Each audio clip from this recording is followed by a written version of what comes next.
is to find a nuisance? Second, what's the character of the neighborhood?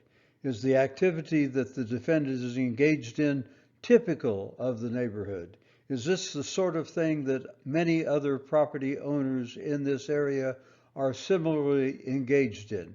If it is, the court is much less likely to find that there's a nuisance there. Third, what's the social value of the nuisance? Is the activity that's being engaged in something that's worthwhile to society, something that people value, something that helps society at large? Is it a nuisance? Next, what's the type of interference? Odor, dust, smoke, and sound are typical types of interference. Is it the sort of thing that people such as the plaintiff can be expected to simply put up with and really shouldn't be heard to complain much about? Next, what's the frequency of the intrusion by the nuisance? Is it something that's happening every day or on an ongoing basis, or is it something that only happens once in a while, or perhaps once a week or twice a week?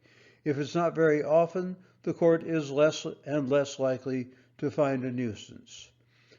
Is the nuisance being operated negligently or illegally? And there are several aspects to this question.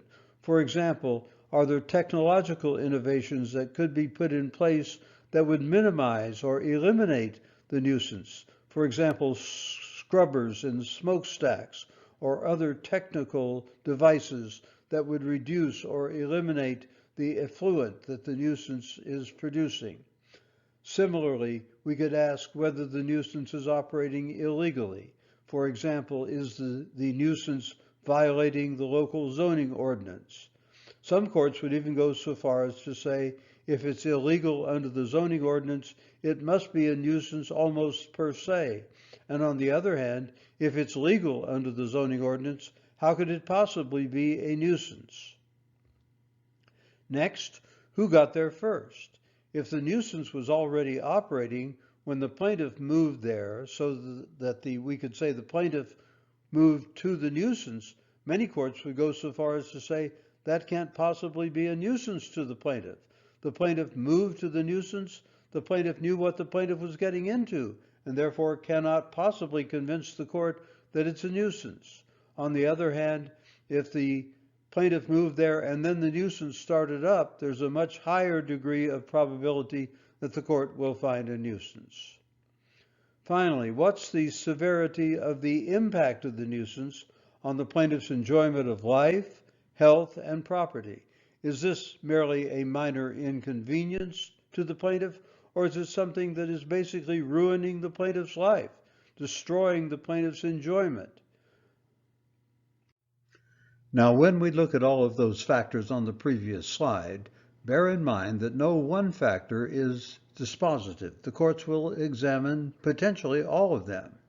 Also bear in mind that some courts will say, if the plaintiff came to the alleged nuisance, the nuisance was already there when the plaintiff moved there, some courts will say the plaintiff is simply disqualified from a finding of nuisance.